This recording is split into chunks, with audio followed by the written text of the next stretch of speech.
Guys, everybody.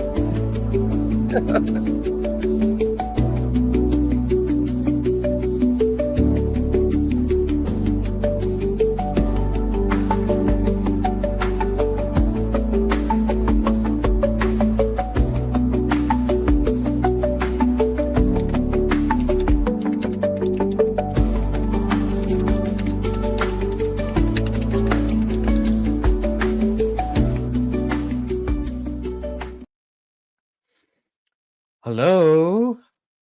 Hello. Sorry, Yeah, everybody. I hope we didn't lose everybody. I hope they figure out that we're here finally. I did post up the new link in Discord. Okay. So for whoever is watching, There we go. they'll Kathy's have to coming catch in. up. Yay. Okay. People are figuring Angel it out. Gamer. We'll give people a second. Yeah. Hey, Woodrow. Oh, look at them. They're all coming in. Yay. So sorry, guys. It was a little bit confusing there for a bit. I thought I broke something. No. Luckily, I did Okay. not. Hopefully everybody's having a good Sunday. I guess we started a little bit later than we were supposed to, but we're here, and I have a question for Double M's. Um, Yes. do you want to start? Like, do you want to tell me when you want each one of those slides to come up, Sure. like that sort of thing? Because I'm gonna. now I don't. Okay, I need to log in to it again because I don't remember the order.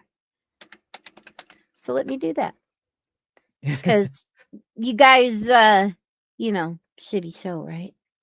Yeah, no stingray, no stingray, but a mess up. I closed the window, opened another, and opened another window, and it made two of me, and didn't realize I had the other window was open. Anyways, it just got crazy. But we're back. We got this. We got this. Just give us a second to get our bearings. I hope everybody's good. Yeah. Hey, Woodrow, Kathy is here. Michael's here. MSD. Oh, is he?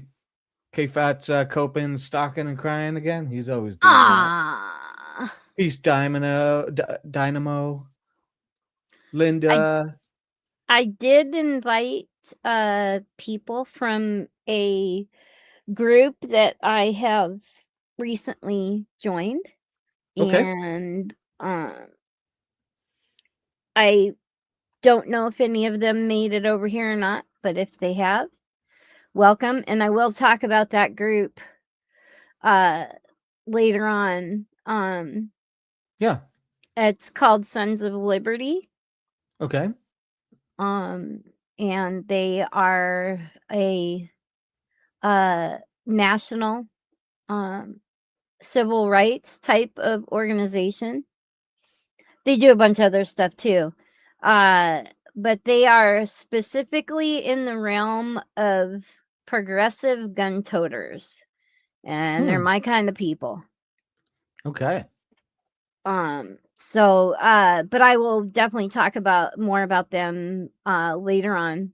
I was gonna do this in 2 shows. I'm gonna end up doing it in 3. 3 shows. Hopefully keep it to 3. I'm not trying to do a deep dive into all of this. I'm trying to do this in digestible chunks for people so that they can go and do their own research, find out what's comfortable for them to do, and we'll go from there. But with the recent announcement with Discord about using age verification, which will require you to either upload a picture of yourself so that they can their AI can scan it and determine if you are over 18, Yep. Or you have to cough up your personal ID. Mhm. Neither of which I'm happy about. Now, because of the backlash, they did say, "Oh, well, it's only going to be for some people." Yeah, because I guess if you sign in, like if you create your Discord account with a verified email, like through Google or whatever, then it could somehow know that you are already verified. That's sort of what I was reading. I didn't really R- read all of the details, but it was something like that. So it said not everybody is necessarily going to get the hey, you need to do this sort of thing. Right. But anyway, Um, yeah. since I have avoided most of that, I'm Hmm. assuming that I will be required because of, well, just to put it bluntly, I happen to like porn. Okay. And I am on a Discord channel of a lady who has an OnlyFans, and Ah. she does share the occasional picture, which I, of course, share with my husband. And I have an issue with um none of this content breaks child protection laws of any kind. Mhm. Um I am looking at this in the privacy of my home, Yep. sharing it with my husband who is also well above the age of consent. Yeah. Um so, to me, a couple of old farts looking at adult content, of which the adult is actually providing that content, we should not be in anyone's radar for that. But we are. Mhm. Just by the virtue of connections Discord has with um agencies that have no problem taking your personal information. So, rather than doing it, let's go ahead and get started with image number one. It's labeled 0. Oh, okay. It's okay. Three. And this is a Catholic priest. This is a recent comment that he made, and by recent, I think within the last couple of years. And it is very uh accurate of what is going on today. It used to be that we punished bad guys and celebrated truth tellers, and nowadays we punish the people that tell the truth and somehow put on pedestals the people who are undermining our civil liberties. I have a problem with that. Unfortunately, as a boomer, a lot of it did occur during my generation. Um, I would like to apologize for that, but unfortunately, I didn't cause any of it, and I can't do much about it except for civil protest in the form of my opinion and things that I've learned. And sharing those things that I've learned and getting the word out, and that's what I'm doing. And that's I thought that my days of protesting were over. I got my start in political protests with the American Indian movement, and um because of a move and my job as a truck driver, it did make it difficult to be more involved. And eventually I had to retire from my political activities so that because I was a single mom at the time. So there was that too. And taking care of my son came first. Uh, I thought that I was hanging up the hat and, you know, passing it on down to the young people. Um, yeah, no, we can't do that. Everyone has to be involved. It doesn't matter what age, what demographic. Evil is evil, and we need to stop celebrating it. We need to stop promoting it. Um, Perpetuating evil is not the way to go. These rights and protections, this Constitution that we obviously have to defend, is for everyone, not just certain people. But with the undermining of it being about the people, especially when Citizens United was passed, yeah, real problems there with all the money into the super PACs and things now. The influence on our politicians who don't seem to have a problem being influenced. No. We need to remind them that they work for us. They're elected because of us. And anyone who thinks that your vote doesn't count, let me remind you that if it didn't count, they wouldn't be working so hard to gerrymander and try and rig things. Mm-hmm. Somehow it's important to them. Yep. And now for me, I don't vote, and it's not because screw it, why bother? It's because that is my way to tell them, put up somebody worth voting for, and I'll vote for you. Excuse me. It has nothing to do with I'm George Carlin in that way. When somebody says, oh, it's your fault because you didn't vote, I just look at them and go, hey, I didn't vote for him. But it's all of us as a collective. We need different voices from different demographics to show these politicians that we're all watching them. And if they screw up, we're gonna find somebody else who will do the job. I'm just so, and especially now with the Epstein files coming out, anything, anybody who thinks this is a recent thing, no, it's not. Need an ID. Okay, it's a fair point.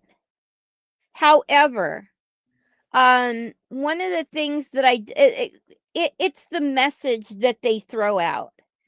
They're doing it because of voter fraud. No, it's not voter fraud. Because so far they have yet to even prove it.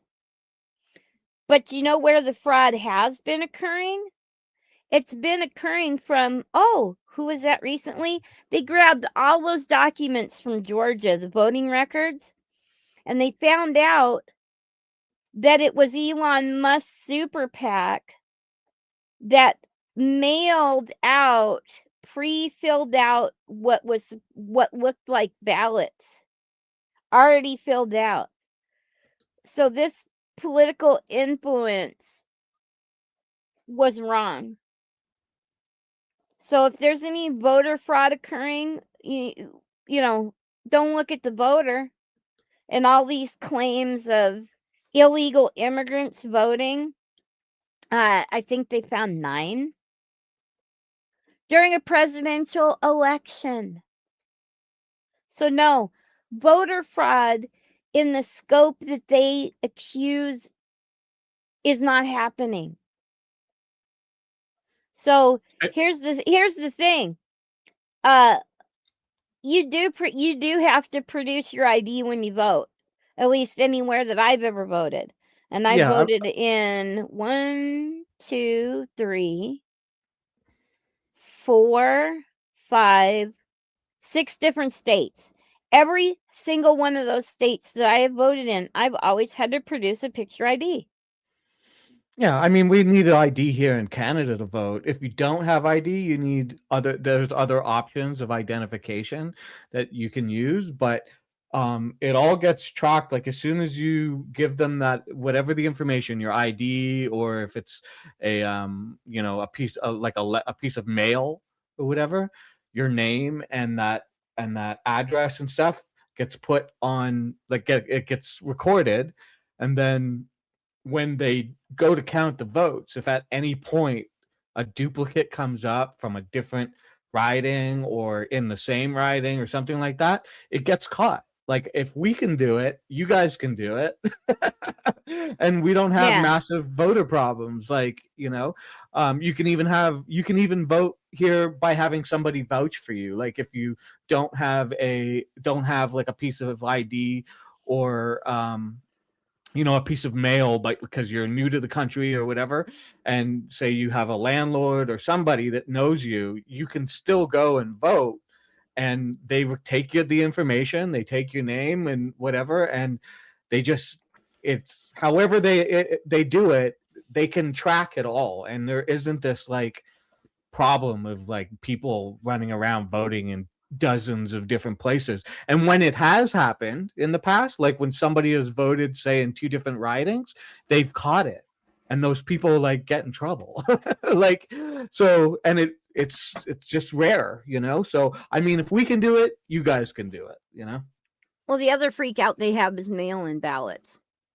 Yeah, we have that. I've done mail-in ballots for decades and never had a problem.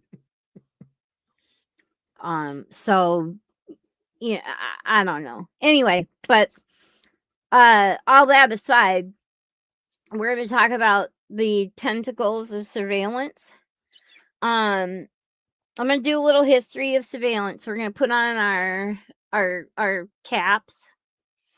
I put up this definition of surveillance because I found it interesting. Not so much in what it does say, but what it doesn't say. So according to the Civil Liberties Union for Europe, surveillance is the public surveillance is the act of monitoring and recording public spaces to gather information, while public security is the broader active protection of citizens and infrastructure from threats. Surveillance acts as the eyes, such as using cameras, to determine crime, where security includes the actions taken to prevent it, aka the police. None of that talks about the rights that citizens have. To me, this falls under, if you're not guilty, why are you part of this space that assumes crime is happening? And yeah, cameras is a big one, especially with the reach that they have now. The controversy over that commercial with the Super Bowl, I loved it. All right, we'll go to number 2 because this is a more accurate version. It's much longer, but it's more accurate. Surveillance is the monitoring of behavior, activities, or information for the purpose of influence, management, direction, or protection. This can include observation from a distance by means of electronic equipment or interception of electronically transmitted information. It's commonly used by governments, law enforcement, and businesses for security, intelligence gathering, and regulatory compliance. They also left out some information. They left out influence, targeted marketing, those important things that actually affect us. That's a definition by a company called Sumble.com. It's an AI intelligence tool for Google Tag Manager data companies. That's definitely something I'm going to get into deeper later. Because companies like Google, Amazon, and all these have interesting ways of selling your data, and you don't know about it. All right, next one. Do I just click on them or? You can bring them I up. don't know. Thank you for it. I love having Spider Dog because I'm absolutely clueless on this stuff. You just say next So, picture and I'll go. all right. Meester Sous Chef 69.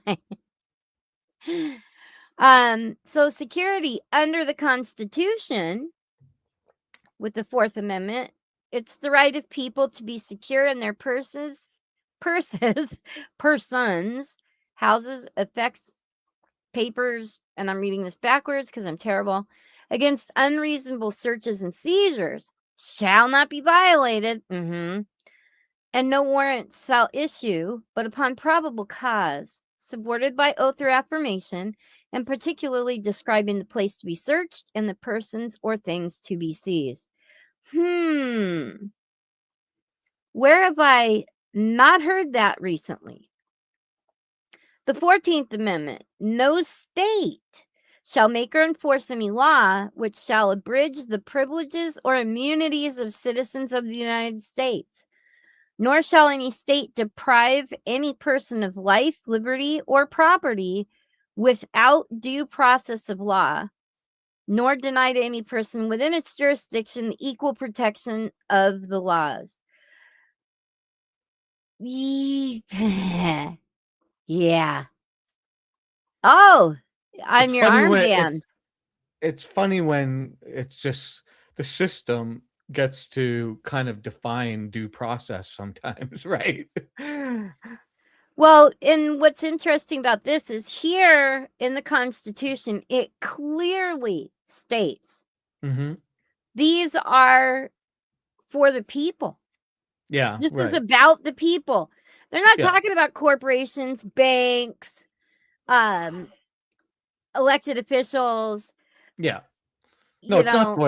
for it's for them as civilians, but not for the government. It's for the people, like you said. Yeah. So apparently there's a problem with that. Next one. Oh, good luck. I hope you find something soon. Was that the right one? No, this one here. No. There we go. Yeah. Uh, there's this thing now called administrative power. And it Mhm. actually started way back when. Um, the right likes to use uh the liberal agenda as far as administrative power, and they're not entirely wrong. But the problem with making these accusations is they use it to ignore their own. However, this one here by the Cato Institute, which is a right-wing think tank, happens to describe what's going on now. But don't think for a second they're gonna deny. They're gonna do it to protect the left because it's not entirely what they're about. No. Um, this expansion of administrative powers, known as the administrative state, uses expansive, vague delegations of authority from Congress to create, enforce, and adjudicate rules that function as law, while using sub-administrative tools like guidance documents and threats of regulatory action, FCC recently, to control industries without formal rulemaking. Yeah, they like to threaten people that don't want to give them what they want. Yeah. And by using fear, that they are getting away with a lot these days. Next one.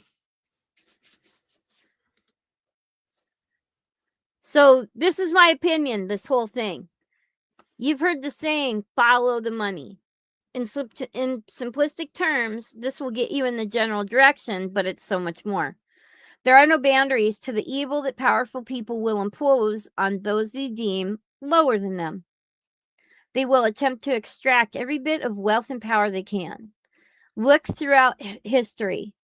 This circus of power, greed, and debauchery is not a new thing, and neither are the revolutions that stop them.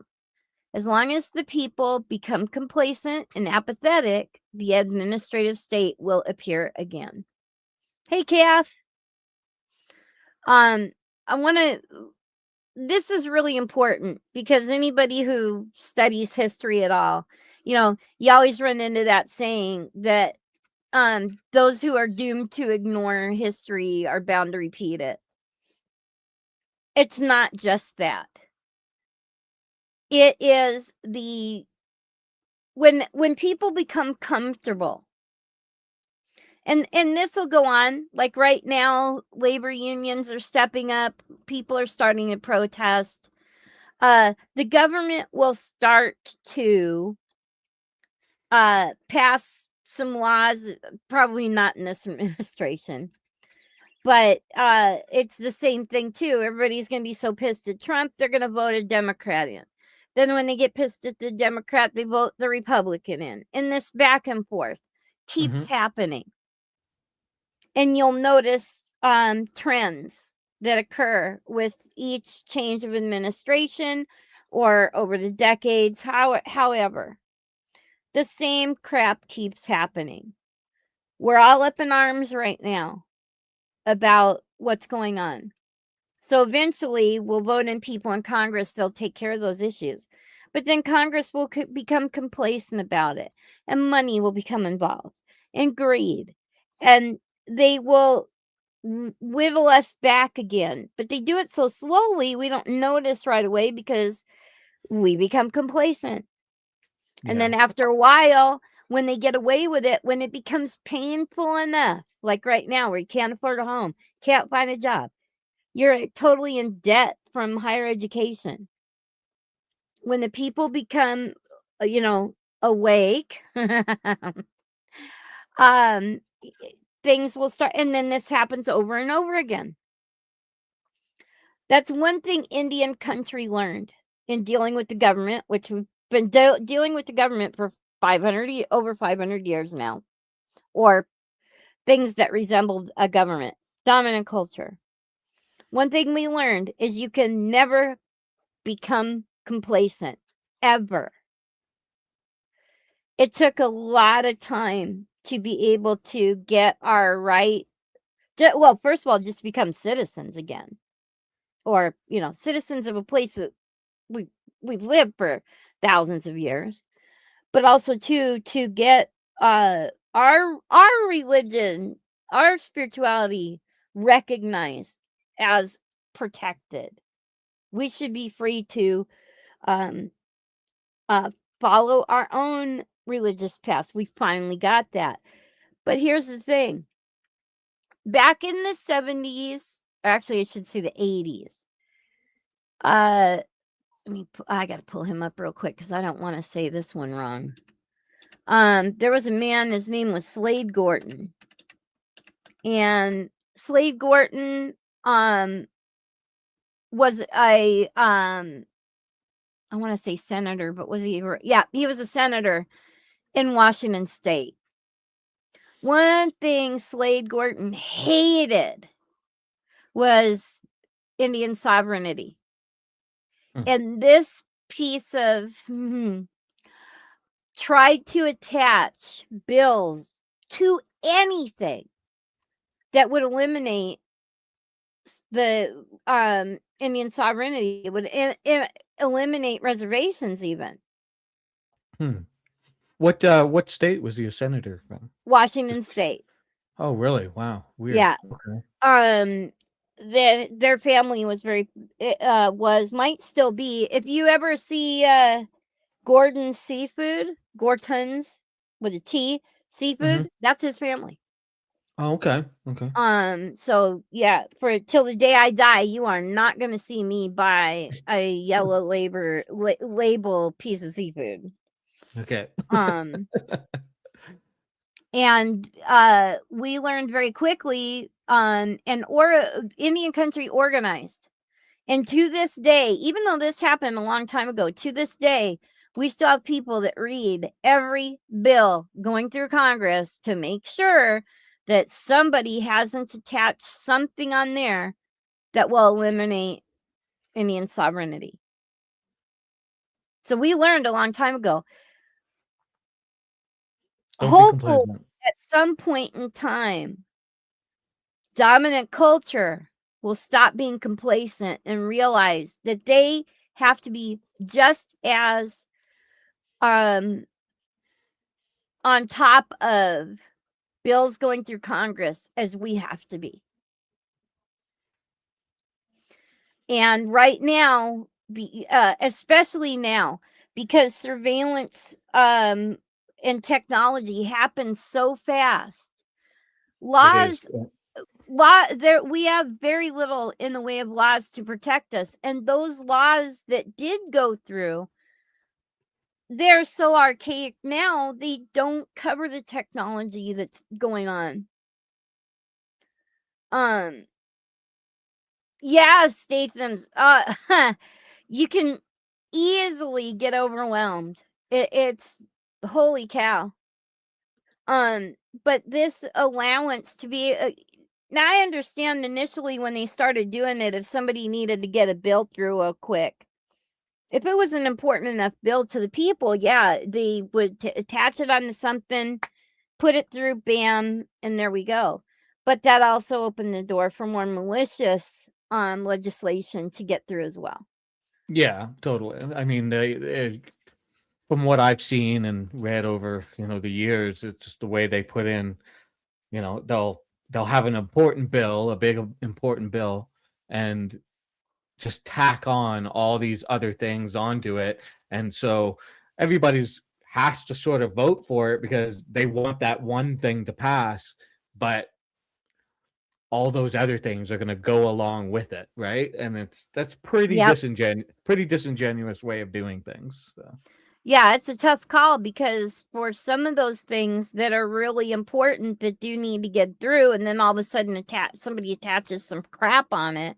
Yeah, that's what I mean. Like it's And disingenuous, this right? has happened. Yeah, and this has happened. They've thrown out the whole Oh, thing, even though it absolutely. was good because of Yeah, the crap. yeah, yeah, yeah, So, um, yeah. for Okay, sure. next one. What is it? I forgot what the next one is. Oink oink. Number 7. Oh, yep. So All right. So education and action are the only way that we have to stop this. And this is power and wealth grabbing, um, crap legislation, and it's not going to be, well, one side can handle it, or like what I was doing, the young people, it's up to them now. It's everybody. Everybody's got to be involved because the power is in us.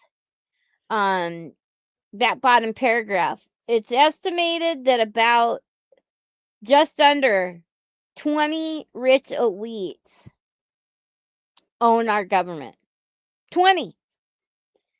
And approximately 154 million people voted in the last presidential election. mhm. Clearly, even in that low a number as compared to our entire population, which I forgot what that was, we're the majority. And if 154 million people voted, that's 154 people that can swing things. But we have to stand together on it. We can't do it alone. Go ahead and I hit think number that's 8. a big problem with like tribalism in the sense of party tribalism. People get so divided by believing they have to stick with their party, Republican and Democrats, and we're not the same, and Yeah. they Yeah. forget they forget what everybody should be thinking about, and that's themselves and their neighbors, like the people around you, like everybody. Like the government doesn't care. You No. know what I mean? Like, No. anyways. Government doesn't care, rich people don't care.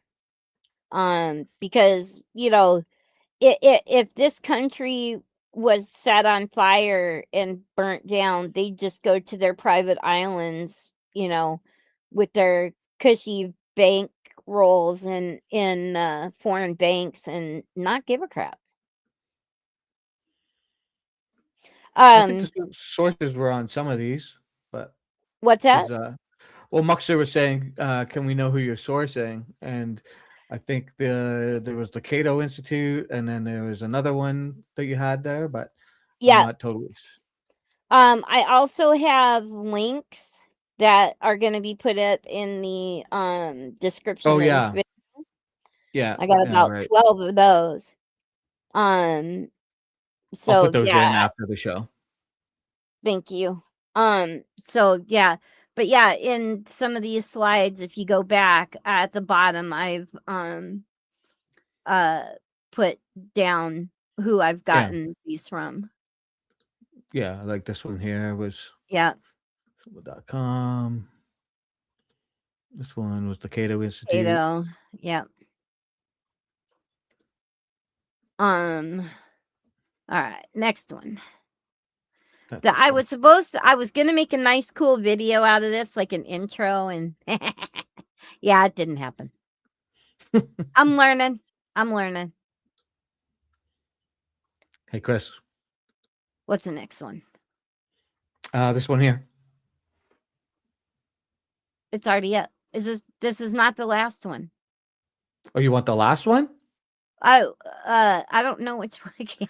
Like this. This was the one that we just had up, Okay, then this one, then the next. and then this one's the next one. Okay, and then the last. So this is number 10. This one here. Thank you for watching. Oh wait, no, the one before it. Okay, this one There here. we go. Yes. So but like I said, this was supposed to be a video. So yes, please click the thumb, share this with others, and subscribe if you haven't. I eventually, hopefully, will be much better at doing this, so it won't look as crappy. And then, of course, the next one was thanks for watching. Yeah, we didn't do this one, no. Yeah, you did. Did we? Yeah, I was Oh, talking okay. about it. Okay. Well, Okay. I think it's because I was still on this one. Maybe I missed it. Anyway, don't pay attention to me. Sorry. shitty show. So I was gonna start. Oh, I know which one's missing. The one where I didn't clarify. So you can go ahead and take that one down. Okay. So I was gonna do this in 2 shows, but it's ending up being 3. Today, I'm gonna talk about the beginning of surveillance, from the mid to late 19th century. I'm not gonna go all the way back because I'm gonna be starting with the Pilgrims coming over on the Mayflower. So I wanted to just kind of set the stage for how surveillance and security has transgressed over the years. So we'll start in 1850. Oh, hold on. I forgot. There's a do you want me to mention the ones with the I don't know what I'm doing. There's a picture of a dude in an old outfit. Oh, right. Okay, sorry, I forgot about those. My mistake. Here we go. How Here could we we go. forget? They're what caused the my pictures caused the meltdown of the original live stream. Um, is that the Homestead one? This one No, right the here. homestead is after it. Okay. The Okay. homestead's gonna So. come after it. It should be a dude talking to a lady and Oh a yeah. yeah, there we go. Secret Service. It looks like a plot on our telegraph lines, and that is because in 1850, the Pinkerton National Detective Agency was founded, making it one of the first private security companies. Using mail tampering, local informants, and wiretapping, yes, that was a thing back during that time. They gathered military intelligence on Confederate troop and munition movements during the Civil War. And of course, this would become important later. Now, both the Union and the Confederacy did this. It was slow but effective. And as more people learned Morse code, anyone with a key set was able to get on the telegraph lines and intercept and transcribe messages. This became a problem And it wasn't for you guys, it wasn't for me. But the first laws that started to be put into place by the states over wiretapping were not to protect yours and my privacy. Oh, no. The states recognized that widespread wiretapping was a danger to corporations, to companies. They did it to protect corporations from malicious actors who were gaining stock trading information. And the first conviction was a stockbroker who had been listening on the telegraph lines on companies that he was getting their stock information and then passing it on to traders that were his clients. Mm. So that was the first conviction. So the first law was actually put in place in California in 1862. In 1866, Pinkertons, again, this is going to be a common theme, by the way. They No started doubt. getting involved with infiltration and spying on labor unions. And then later on started hiring out guards and spies specifically Yeah.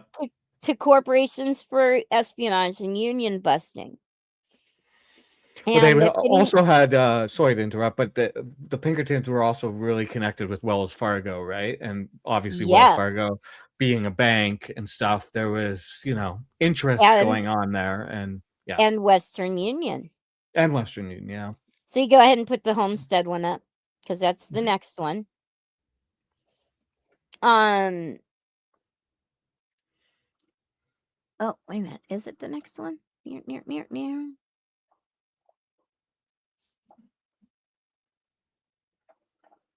Well, it's supposed to be. Oh, I took it out of here. I'm terrible. Nope, there it is. So, in starting it in 1876, the telegraph system was starting to show its age. In 1876, the telephone was invented, and the first telephone company started in 1877. Guess where? I thought you'd know this one. I probably do, but I can't. I'm just. I'm not. I can't. I'm not sure. Probably like first telephone company. It's got to be. I don't know. Mr. Bell had Yeah. Right. a particular affinity for Canada. Oh yeah. Right. Okay. I didn't realize. The Okay. Bell Yeah. Telephone Company. Yeah, I Right. went back that far. Yeah. Okay. All right. So this went on for couple of decades. Yeah, there you go, Woodrow. Exactly. A couple of decades went by, and since Pinkertons was being hired by everyone in their brother corporation, they showed up at the Carnegie Steel Mill, in Homestead, and in 1892, and a very brutal riot took place. Because of it and other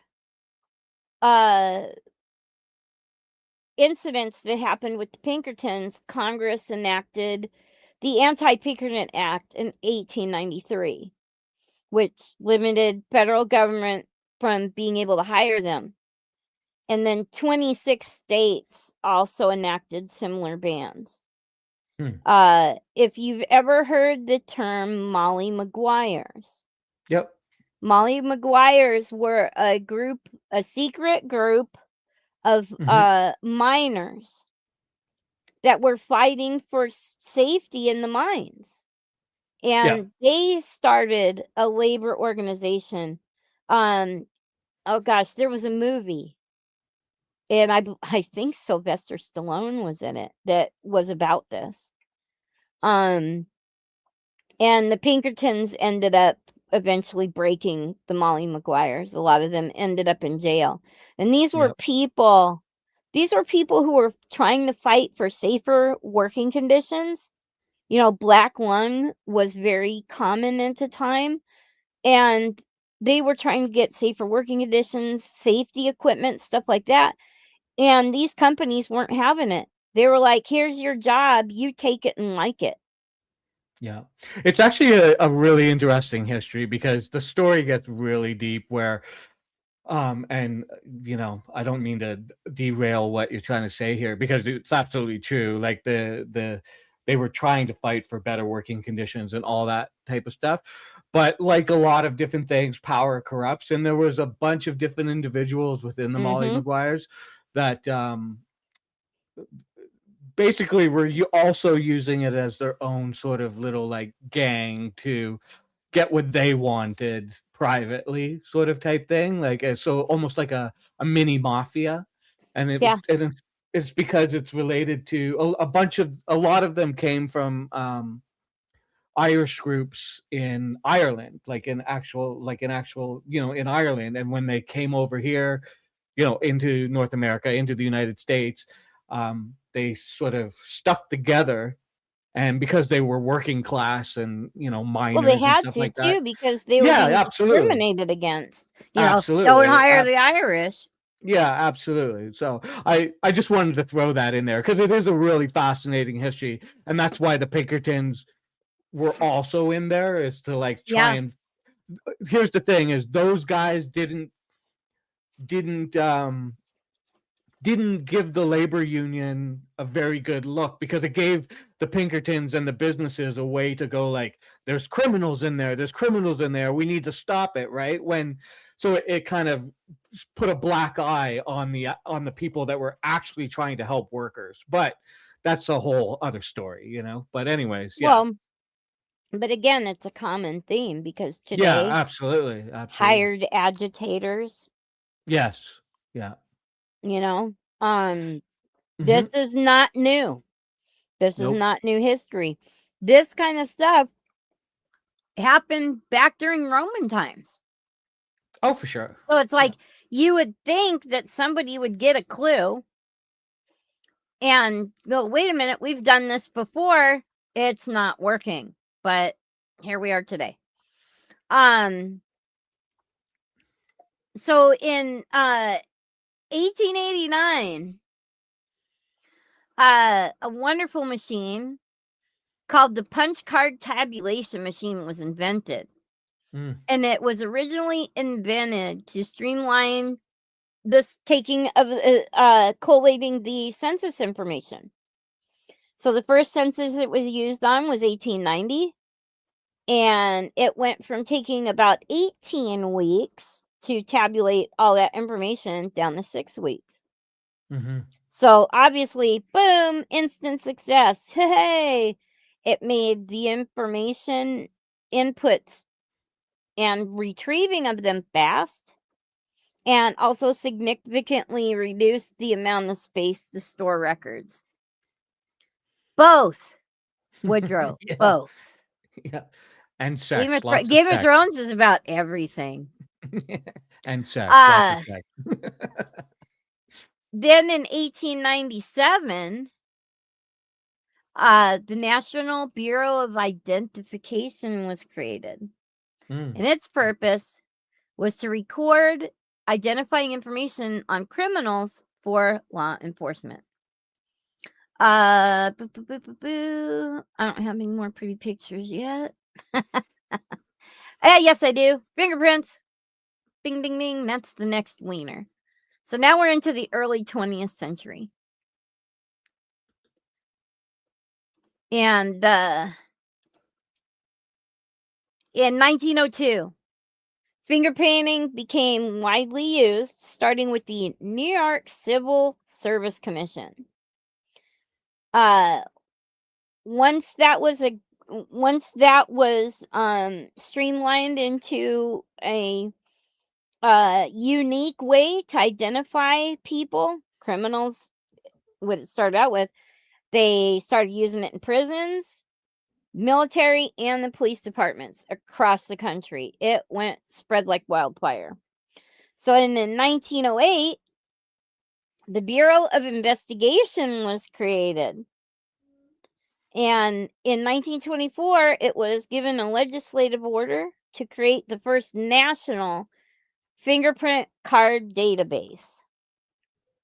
And in 1935, the name was changed to the Federal Bureau of Investigation, the FBI. So our alphabet departments are coming into fruition here. In 1916, also in New York, it's always in New York. Yeah. The first widespread scandal of the use of wiretapping was uncovered. New York police were using hundreds of wiretaps to spy on criminals and monitor and suppress labor activism. Common theme. Don't you dare ask for better jobs and wages. In June 1917, after we became involved in World War I, the Espionage Act was passed. Now, originally, it was passed to stop wartime dissent of U.S. involvement in the war. So, yes, protests against the war did happen in World War I. You just didn't hear about it because it was crushed. It also covered the protection of recruitment and to prevent interference in military operations. Yes, people did that too back then. Protesting is a very American thing. Mm-hmm. And then in 1918, the Sedition Act expanded it to also punish anti-war speech, but that was taken to court and they repealed it because of the First Amendment. But they still kept the core espionage regulations, and you will hear of it today because it is kind of fallen outside of its original scope of wartime activity to now cover all sorts of things. Right. Yeah. So following the end of World War I and then the Russian Revolution, it marked the first Red Scare. Oh God, those scary commies. The Palmer raids were an attempt to quell radical leftist activities, communists, and anarchists. It was so brutal that it caused the loss of support and credibility, and the raids stopped after the scare subsided. When people became complacent and were no longer protesting, the raids went away. Mm. But this also scared people who this the frightening of the citizenry is the main goal in most of these things. Because if you scare people into submission, then you don't have to spend money to subdue them.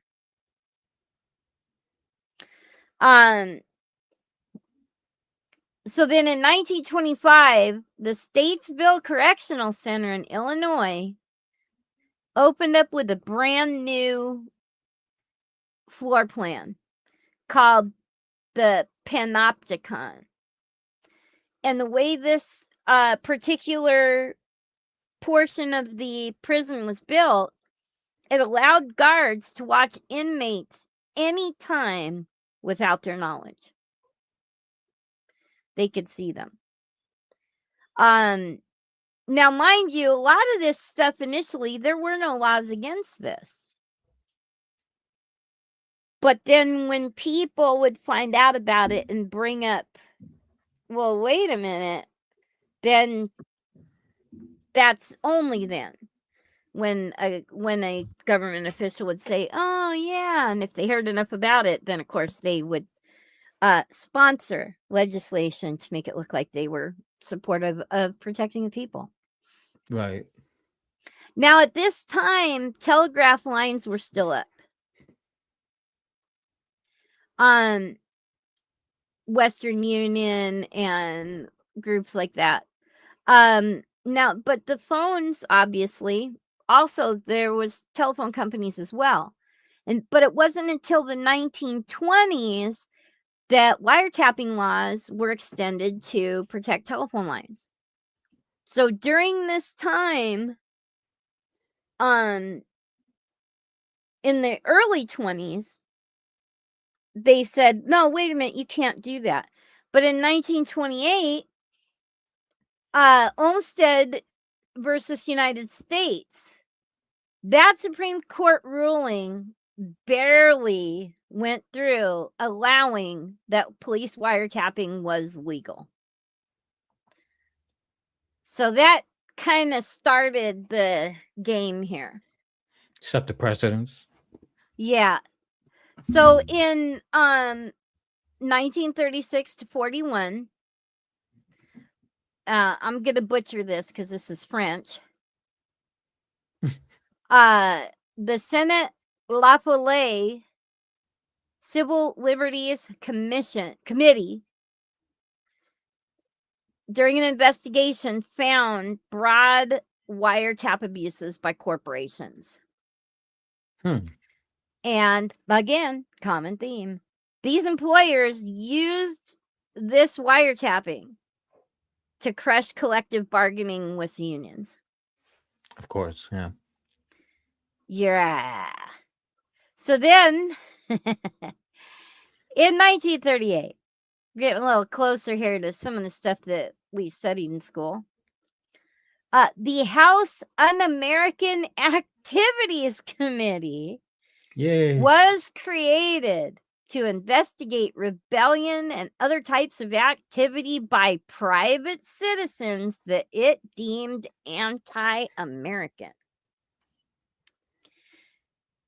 or had ties to communism, and promoted it, and to investigate communist influence and domestic fascist organizations.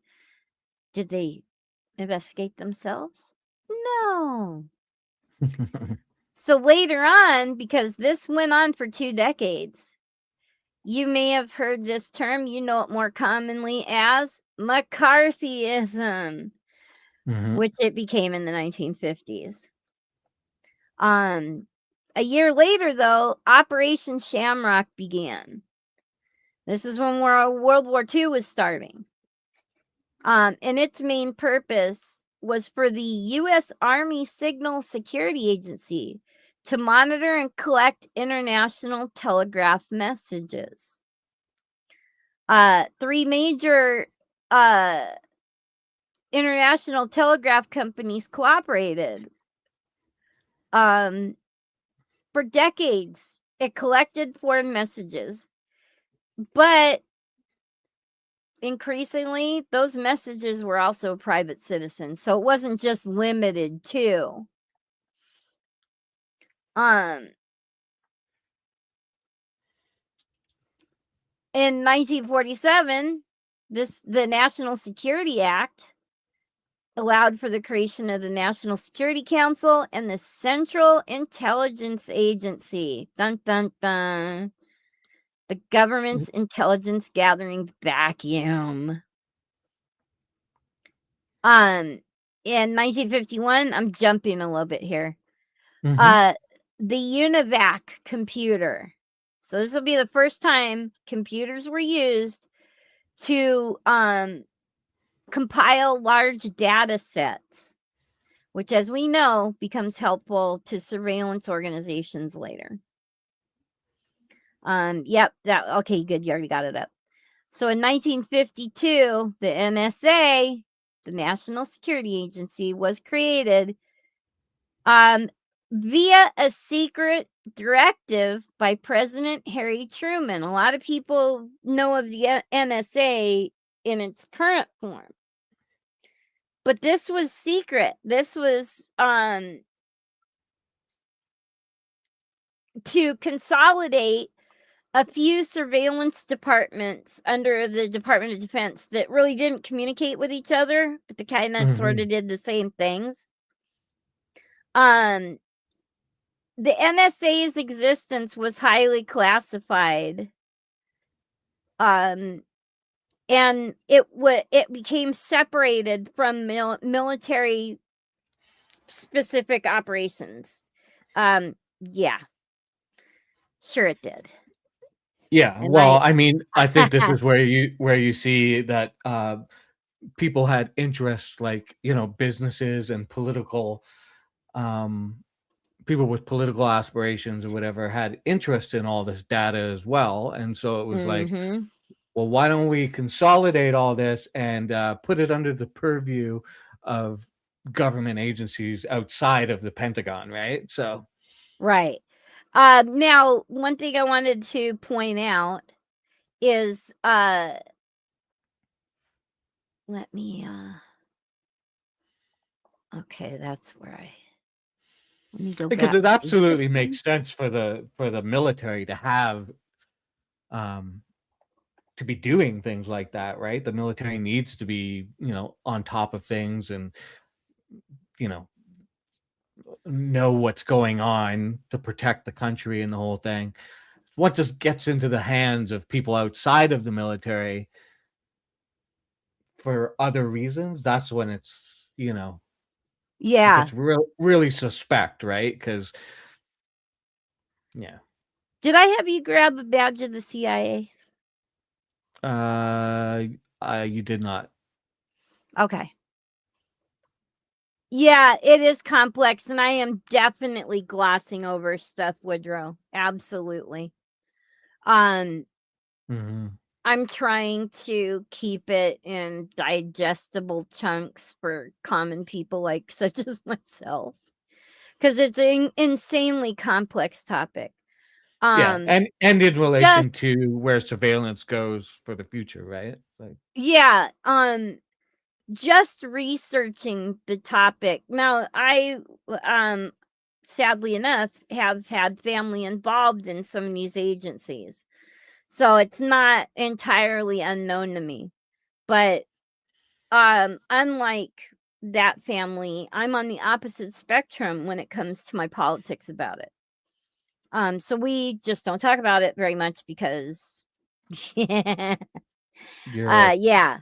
liberal Um commie pinko, we know. that's right, plus he's an Indian as well. Oh, yeah, yeah. I embrace the colored part of my being. One thing I wanted to bring up, is a lot of people confuse the CIA and the NSA as doing similar things. Mhm. Sort of. The CIA allegedly focuses on human intelligence and foreign analysis. They are definitely the arm you hear about uh, when it comes to picking up something that's picked up out of the country, information, intel that's picked up out of the country. Right. Um, where the NSA, their focus is stuff that happens over radio, satellite, and phone traffic Mhm. and cybersecurity. The lines blur though, because each of these departments does pick up information that allegedly the other one, it's their focus. So don't get it wrong there. They definitely know what the other is doing.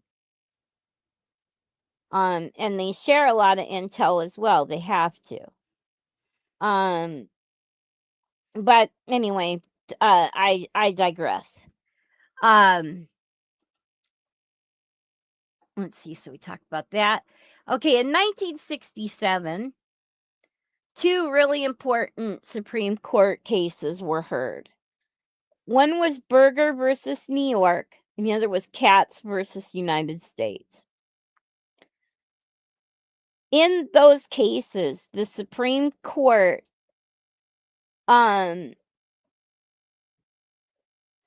had to decide the limit of the power of the government to obtain information from citizens without their consent. So this is the first time, finally, that bringing up the Fourth Amendment brought some sort of work regarding the people being protected. Now, as we know now, that's completely eroded. But, this is recent history. I'll tell you how recent. I was 3 years old when it happened. So I was alive for that. I didn't know what was going on. In 1968, the wiretap statute, called the Omnibus Crime Control and Safe Streets Act, it mandated the requirement for probable cause and individual warrants for wiretapping. So for a brief period of time, we did have some protection. Of course, that all blew up in our face in 73 with Watergate. And Watergate was our lovely President Nixon, who decided to collect information on his enemies and spy on them, basically people running against him, and try and destroy him or destroy them. There was a break-in at the Watergate Hotel, all sorts of stuff. I'm not going to go into all of it, because I'll probably skew some facts about it anyway. And but this was important because knowledge of Nixon's enemy list came out during the Watergate hearings. That list was the proof that Nixon was going to exploit his opponents using intel, like looking into their tax audits, stuff like that. All sorts of ugliness came out of Watergate. Now, you would think that it would have worked into things that were more protection for us, because anything that the government can do to its opponents, it could do to the people. But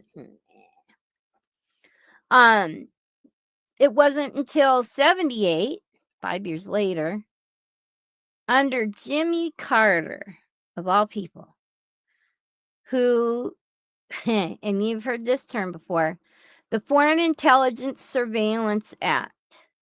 I know you may have heard of the FISA court. He signed the Foreign Intelligence Surveillance Act, FISA, to provide judicial and congressional oversight of foreign intelligence surveillance activities. This was in response to exposure of abuses of U.S. citizens' privacy rights. So initially, FISA addressed only electronic surveillance, but then it was amended to the use of pen registers, which I do not know what that is at this moment, trap and trace devices, physical searches, and business records. It was a big step in fostering some type of protection for regular people. Of course, again, very much abused. Then 3 years later, President Reagan signed Executive Order 12333.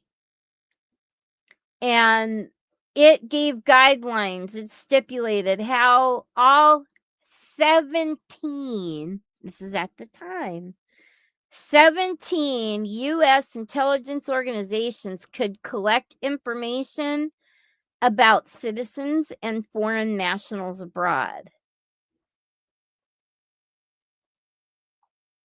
Yeah. I don't trust any of that. I'm definitely glossing over a bunch of this now. In 1986, the Electronic Communications Privacy Act, also known as the Wiretap Act, extended restrictions on government wiretaps of telephone calls to include transmissions of electronic data by computer. It does not apply to video surveillance lacking sound and is triggered only in situations when the subject of surveillance has a reasonable expectation of privacy. As we know, we don't have that anymore. Anything we do is we don't have privacy anymore. And that's I just get angry thinking about it and I can't talk.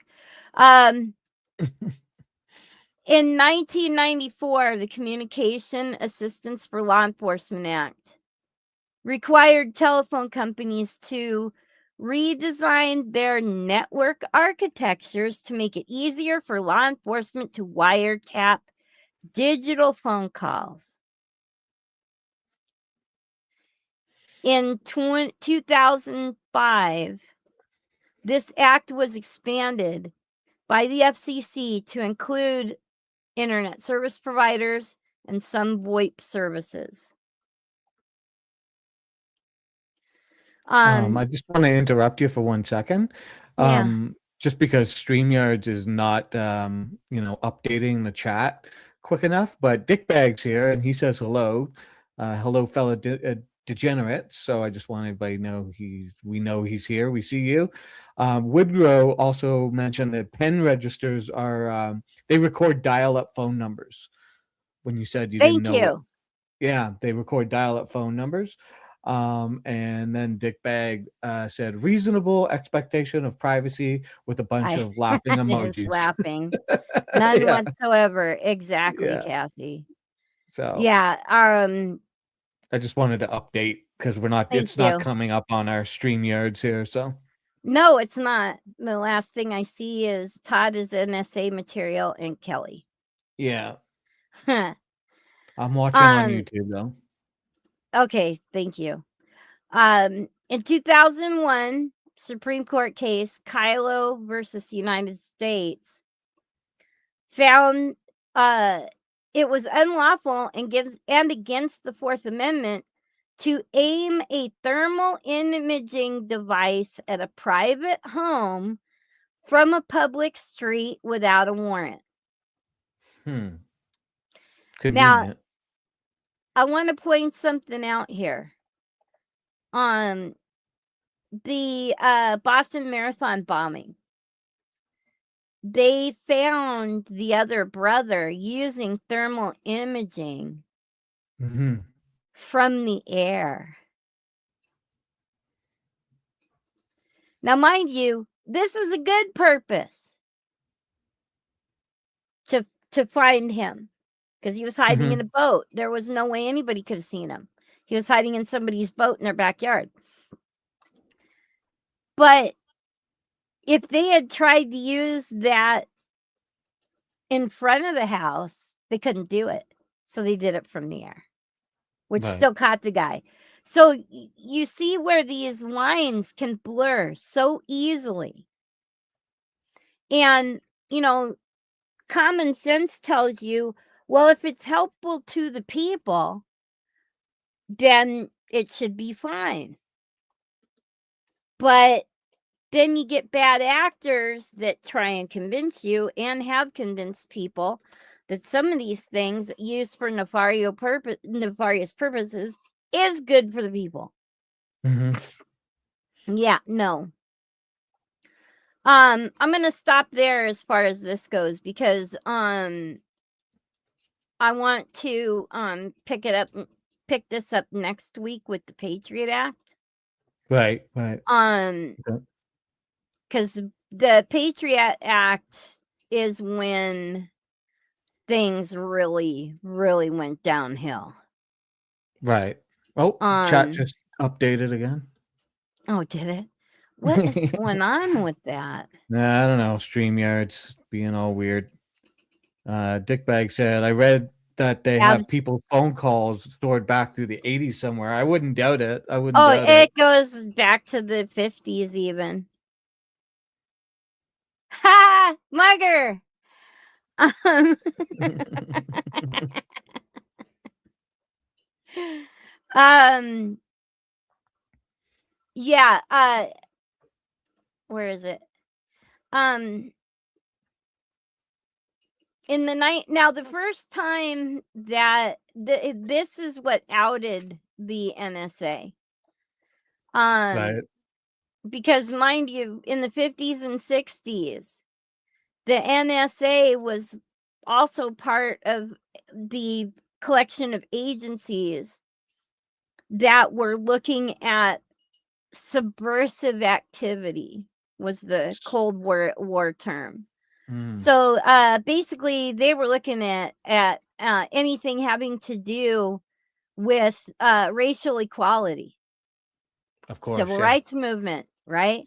Mm-hmm. Uh, Dr. King was considered a security threat. Other civil rights and anti-war leaders. If you were involved in something that the government deemed anti-government, you were investigated. Mm-hmm. And that information was gathered and used to undermine you. My favorite pet peeve to talk about, COINTELPRO. Big thing with the FBI. COINTELPRO was kind of a psyop. It was the counterintelligence program. Mm. And was found to be illegal. And what they did was they infiltrated organizations and would spread discredit and dissent through the ranks. So basically, it would implode it from within. Yeah. What So kind of all organization? the FBI did it. Okay, I see. But like, but what? Who were they targeting? Black Panthers and Oh, American okay, right, Indian movement at the time. right. Okay, yeah. Um, they also targeted civil rights organizations like the NAACP. Mm-hmm. Mm-hmm. Um, student groups, Right. women's right group, the Puerto Rican independence movements, the KKK. They tried to neutralize them, these groups, through distrust and discredit. So basically, a mole would go in and start planting the seeds.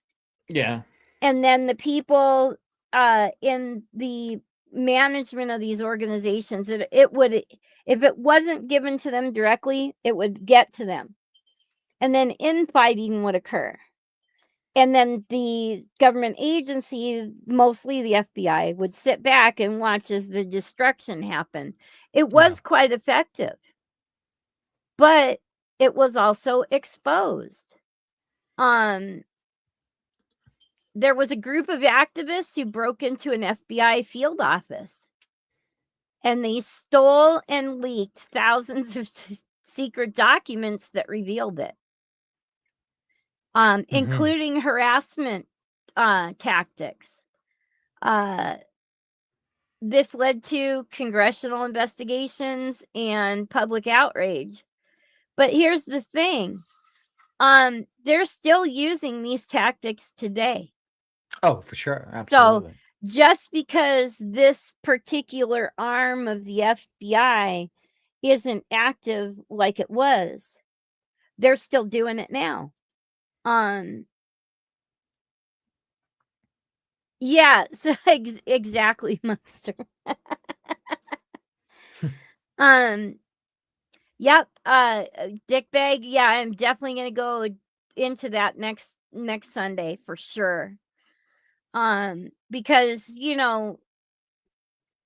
there's nothing like a good trauma to foster patriotism and rile up the rank and file into whatever you're trying to convince them to do. Yeah, Hoover. These organizations, and I can, even when I was with the American Indian movement, okay, so this is in the late 90s and the early 2000s that I'm involved with the American Indian movement. The shadows of what had happened in the 70s, especially after Wounded Knee, still were prevalent. There was so much protection. And then after one of the leaders, there were two brothers that were like the last ones. I did not get in. No, at that point in time, Russell Means had left the original American Indian movement and started his own. And most of us women stayed away from him anyway,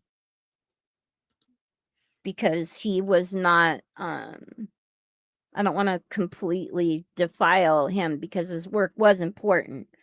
But when it came to the way he treated women, he was not a good person. So, yeah. But no, I did not know him personally. I did know Vernon and Clyde Bellecourt. Uncle Vernon is the one who gave me my colors. His brother Clyde did not like me at all. Clyde was the last surviving member of the original group for the American Indian movement. And after Clyde's passing, they deactivated AIM until Minneapolis. AIM has been reactivated, especially because of a lot of the involvement of ICE going onto the reservation and harassing people, which is highly illegal. Totally. Highly. That's federal. That is, yeah. So, the I'll leave it there with COINTELPRO. This would be in the 70s. And get into stuff that's more current for people with the Patriot Act, which the original Patriot Act is not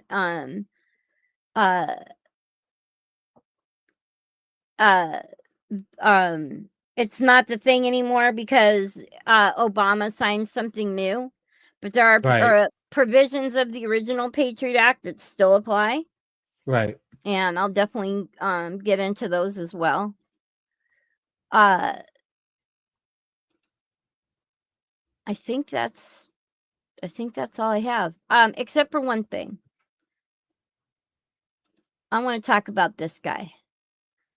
You may not care for him much. He's a hero to me. And this is if there's anything that I say, I want this to be your takeaway. Because for a lot of people, they feel powerless and they're afraid. Other people, they're going about their day-to-day lives. They don't want to care. Whatever it is that you do, there are people who have sacrificed to try and protect you. And this man is one of them. Spider Dog, can you put that clip up, please? Yes, you shouldn't change your behavior because a government agency somewhere is doing the wrong thing. If we sacrifice our values because we're afraid, we don't care about those values very much. Love him or hate him, this guy gave up everything he knew to get the word out on how deep these tentacles are. Yeah. And what he did was only the tip of the iceberg. And a lot of people, it's so stupid. A lot of people thought that he was the one that was doing this through WikiLeaks. Of course, they were confusing him with Julian Assange. Mhm. There, I forgot the particular I forgot what this particular thing is. When it comes to whistleblowing, there is protocol for filing your grievances with the government against the government. Mhm. And oh, I'm sorry. You know what? And that's okay.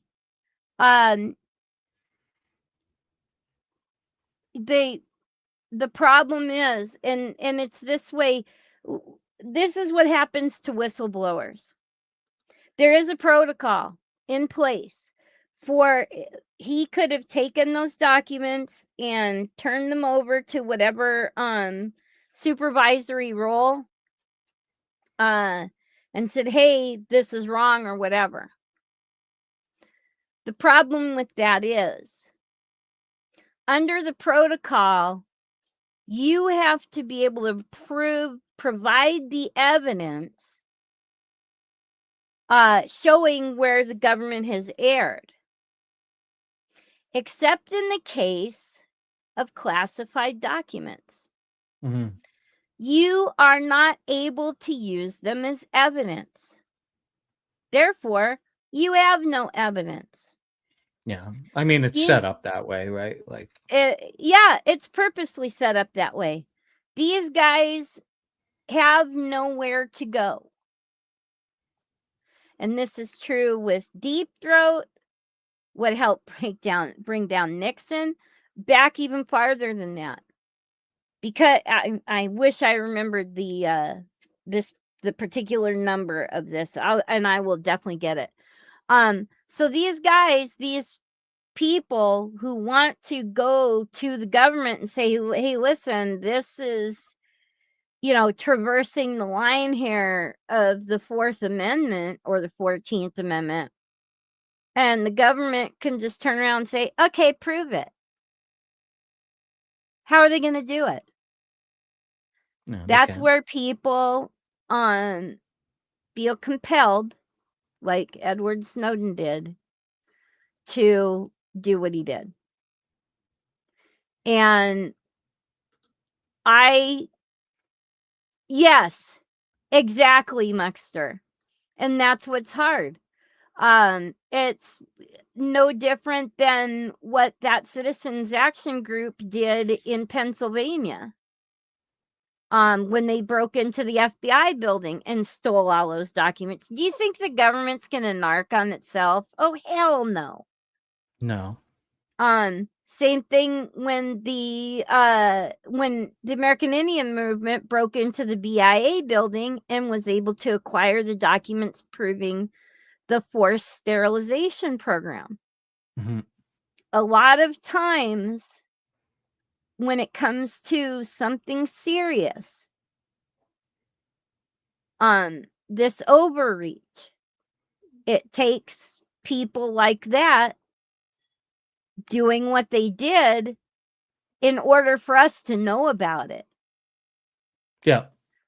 And don't sit there and think Congress is your buddy, because they're in on it too. The only reason Congress, well, Assange is not a whistleblower, okay? Although I like what he did, Assange was a publisher of information. Mhm. Snowden was a whistleblower, but he used the media to do it. He did not want to be the one to decide what was publicly important or not. He gave that to the various media organizations that he met with to be the ones to do that. And of course, the most well-known one, at least in independent news media, is Glenn Greenwald, who is who lives in Brazil now. Glenn Greenwald worked at The Guardian at the time, and it was The Guardian who first started publishing documents of what Edward Snowden had provided to them. So yeah, it is a tough call. You know, it's like, you know, we got called when we were protesting. Dirty savages, we were against, you know, anti-American, all this kind of stuff. Or when we go and invade foreign countries, we call them insurgents and stuff like that, but their own people call them heroes. Yeah, freedom fighters. You know, it's the perspective. And so I don't want to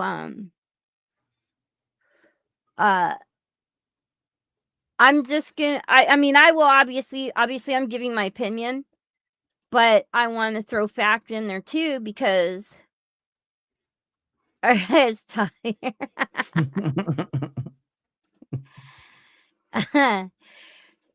got a sex change.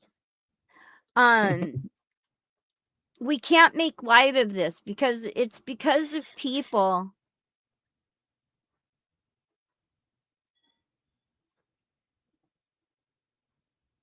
Yeah, but okay, you're right. There are more ways to report now. But the problem is in the evidence.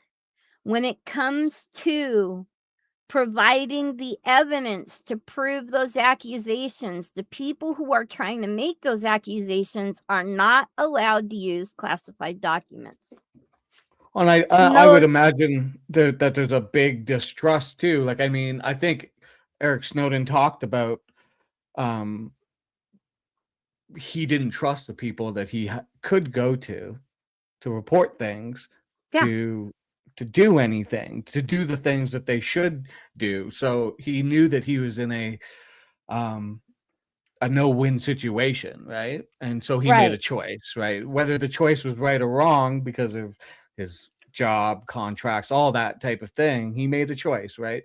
And I think that's a problem where, you know, the government has its hands so deep into every agency and every place that, you know, it's, you can go report, but is it really going to do anything, right? I mean, I don't know. I don't know what the answers are, you know, but. Well, I mean, and there is a whole big thing with the Office of the Inspector General and the Office of Special Counsel, both of them. And they allegedly have whistleblower protections. Yeah. However, again, the problem with that is, especially if it's government whistleblowers, there is damn it, I gotta find the what those statutes were where you couldn't use the classified stuff. Yeah, classified documents. To me, one of the most important figures, at least in my lifetime, was Daniel Ellsberg. He's the one who leaked the Pentagon Papers, revealing that the government lied about the Vietnam War. You know, I see him as a hero. The movie, you guys will know this last name if you knew cop movies in the 70s, Serpico. Yep. Frank Serpico, who exposed the corruption in the New York Police Department. And another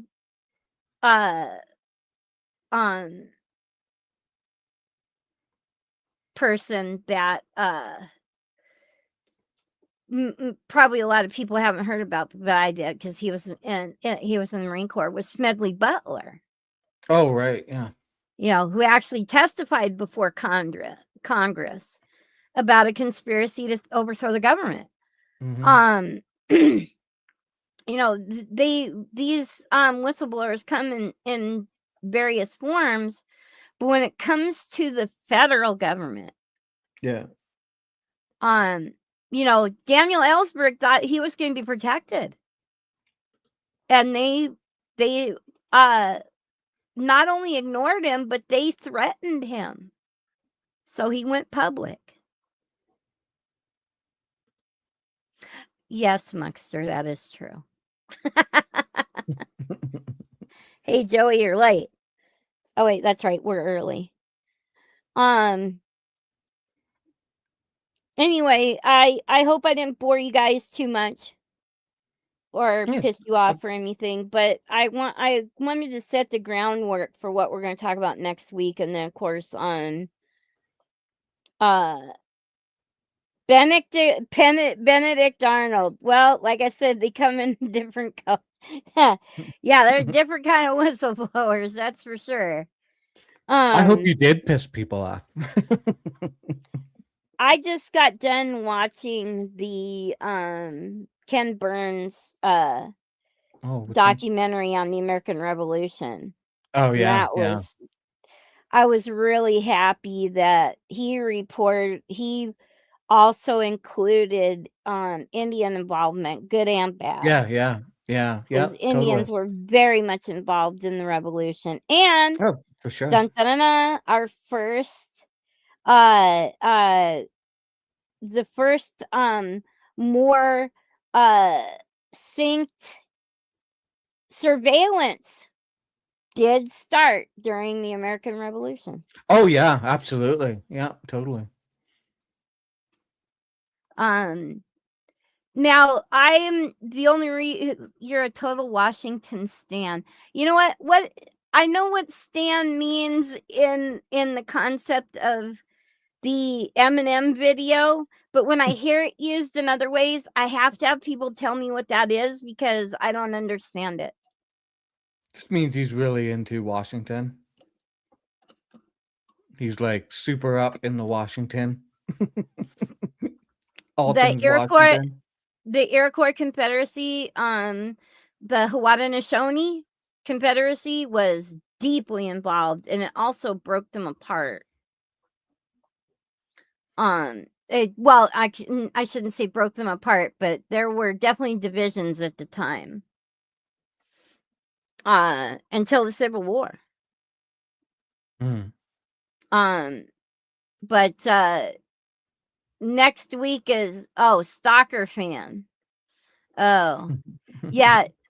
See, on one hand, like when people ask me how I believe on my politics, I always tell them that I'm 95% George Carlin on the or actually 90% George Carlin, 5% damn it. Holy crap. I can't remember his name. I can't remember their names. The guy from Twisted Sister. And and then the weird dude. I am so terrible with names. Then the weird dude from the 70s. I think he did a song called Tits and Beer. Yes, D. Snyder. He also, like D. Snyder, testified before Congress. Yeah. On censorship. So did Frank Zappa. Frank Zappa, he's the other one. So I say I'm 90% George Carlin. I am 7% or 8% D. Snyder and Frank Zappa, and then the rest of it is George Washington. And the only reason why I say that, as far as George Washington, because George Washington had a long history. He was a land speculator, and guess where he built his beautiful, lovely mansion on was stolen Indian property. So I have my issues with George Washington because he is definitely not as honest as what they taught us in elementary school. Yeah. You know, I did chop down that cherry tree. He chopped down a lot more trees than that one. But the one thing that I am impressed with George Washington for, he did not like party lines. he thought that they were used to divide people, and he was right. Yeah. I don't mind grouping up with people that, have similar, Moon Unit Moon Unit and Dweezil. and Dweezil. Yeah. Um, I don't mind grouping, or even having some sort of a group, but then to use a political party as a weapon against somebody else, another group of people that, believe differently. I'm really just fed up with that whole thing. Yeah. That's why people ask you, well, are you a Democrat or Republican? And I said, neither. I hate them both. Mm-hmm. Yes, he turned down being king. He Mm-hmm. did everything to avoid anything that had to do with being king. And they actually changed legislation in the creation of the Constitution so that it would prevent the anointing of a monarchy. Yeah. So yeah, but otherwise I'm George Carlin when it comes to my politics, and a lot of it. Yeah. What's funny though about him turning down being king is you have to remember that he turned it down because there was a lot of people who were saying you should be king. So my point just being there was a bunch of Yeah. aristocrats and people going you should be the king, like they wanted a monarchy to start up. We'll just do what they did over there and type, but obviously him and other people said no, we're not going to play that same game, but it's just interesting that there were people who were trying to escape it and trying to restart one as well. Mugger, I agree with that. I would side with labor as well. And I mean, think about it. Yeah, me too. Look at homeownership right now. The prices of real estate just skyrocketed when these private equity companies started gobbling it up. This was a created occurrence by not raising wages with expenses. Yeah, the sportswear contract. By not raising wages with, cost of living expenses, it was bound to happen. And Yeah. now all these people, it used to be when I was a kid, the cost of your dwelling, you planned to spend around 30%. And then in the 80s, with trickle down economics, it became 50%. And now that's not even close. No. Not even close. And you can sit there and think that, and then you get some asshole like Elon Musk who basically says, I'm not going to pay you anything and you're going to like it. Yeah. I mean, when But you remove all the jobs from the country, like yeah, manufacturing and stuff like that, then you're going to create a populace that's you can't keep them too comfortable because they're going to uprise, right? They're going to start to realize that hey, we're getting screwed here, and there's no jobs. So you got to keep them well, real busy and make sure that they're busy just trying to survive. yeah, and also too, when I was a kid, the biggest problem for employers was turnover. It was very prevalent at the time Yeah. because people could, especially in the Puget Sound area where I lived, people were getting jobs at Boeing. Boeing paid well. Yeah. And people would get their job at Boeing, and then they could afford to have a home, and they could have kids, and the whole 9 Oh, yards. God You forbid, right? can't do that now. No. This last strike that they had was amazing. But the new president of Boeing pretty much had to go with it because of so much anger and distrust with the rank and file. But also it started with the firing of a lot of engineers. They let them go. Ironically enough, Bill Nye the Science Guy was an engineer at Boeing, and he saw the writing on the wall. So when Right. he was invited to start appearing on Almost Live in Seattle on Saturday nights, he took it, which eventually branched into him being the science guy and turning that into entertainment empire for himself. Smart move.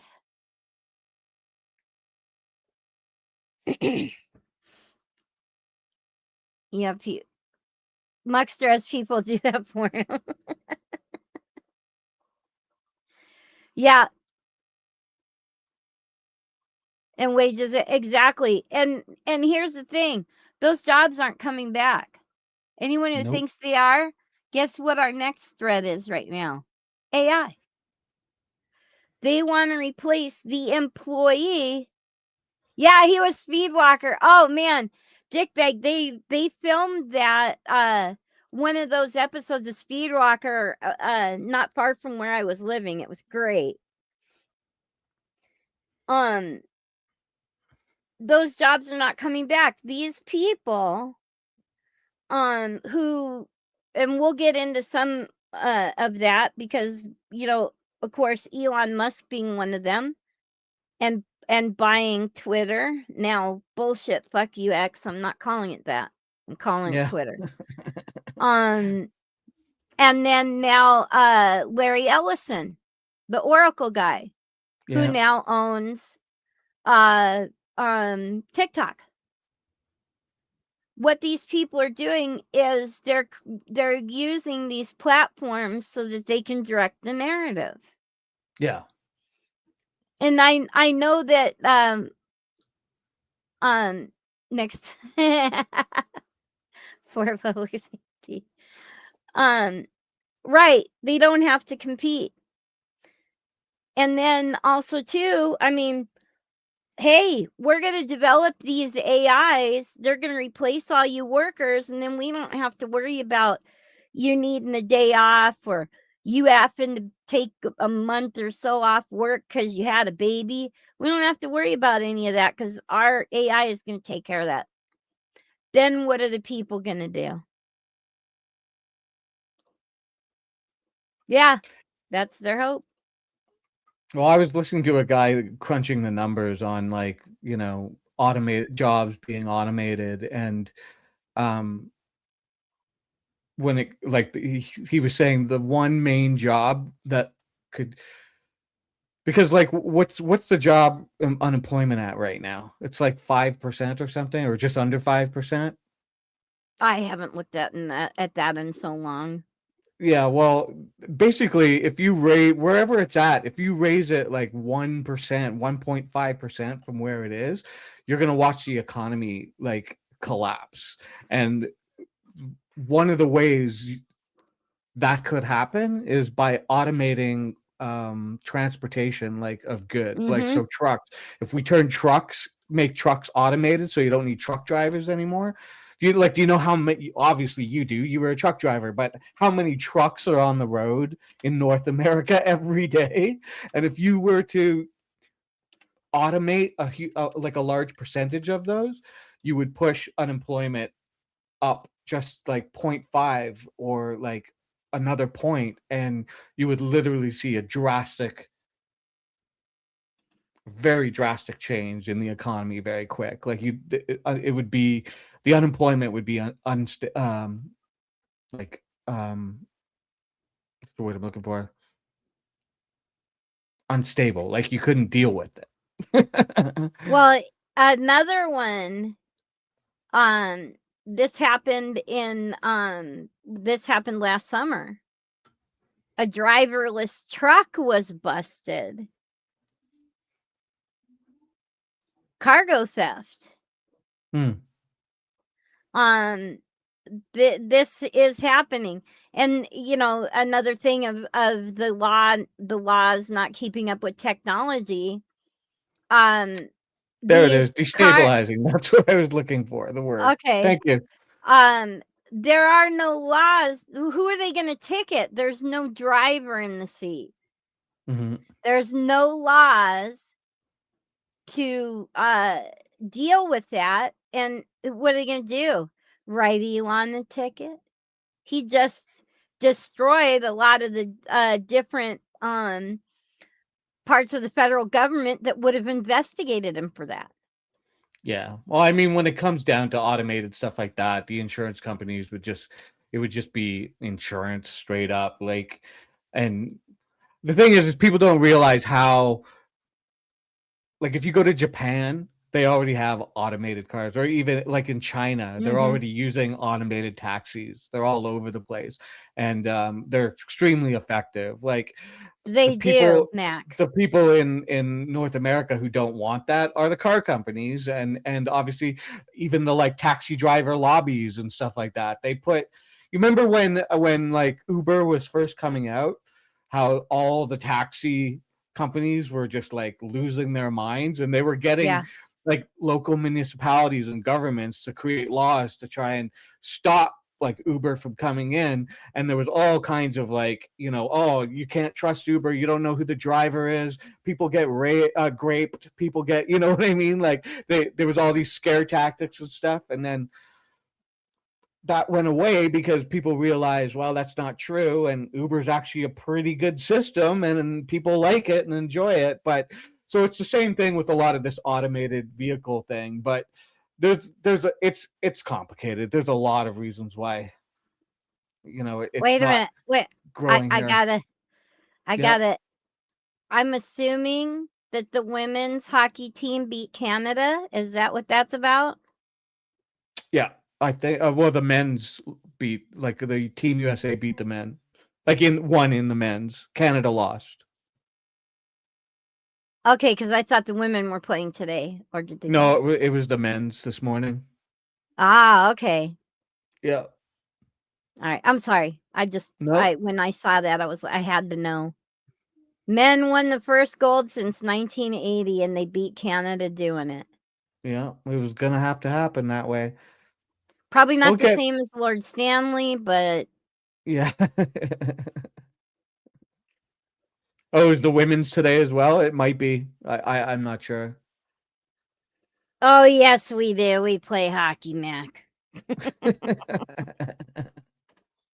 I have a thing about the Olympic hockey where I really don't think the NHL should be involved. I think it should be junior hockey players, just because NHL players make millions of dollars. The NHL makes millions of dollars. Like, it's the Olympics. It should be for young people, the up and coming athletes in the world, and Well, the when reason why they did that was because of teams like Russia that put forth professional athletes to go to Mhm. the Olympics. And we Yeah. used to be like that. You could not be a pro athlete and go to the Olympics, but Yeah, I know. They yeah. should go back. I mean, there's been years where the NHL didn't do it, right? Like they were like, we're not doing the Olympics this time around, and they just do the Olympics. Just did the junior teams, right? And I mean, I think it should just do that. It should go to like because they have the World Cup for junior teams, so just have those Right. teams go to get Olympic golds. It's the same thing. So that's what I believe. That's my thing. I don't think the NHL should be involved. That's me, but. Well, I do just because we have to beat Canada.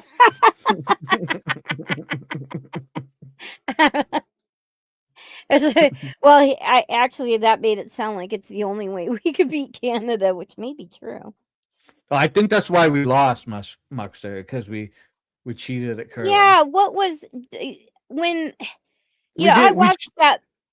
I We watched ended that up. video a few times, and she looked like she meant it, and I felt really bad because Well, it was the guy first. It was the males team first before the women's thing happened. But you're not supposed to touch the rock after it leaves your hand, and they gave it a little push. And some people say it's yeah. more like a penalty than cheating. You're not supposed to do it. But funny enough, the men's curling team ended up taking gold anyway. So I don't know. That's a good question. Do I feel the same way about NBA or whatever? Yeah, I don't think those players should be in the Olympics at all. I think it should be young people, up and coming players, young talent, like whatever the teams are in sort of minor leagues or lower leagues. I don't think it's like the baseball is at in the Olympics and they don't bring in, major league baseball players. It's all minor league stuff, right? So They I just don't? that's my no the I could have major league sworn. no. I don't believe so. I don't believe major league players play in the baseball or like play baseball in the Olympics. I could have swore that I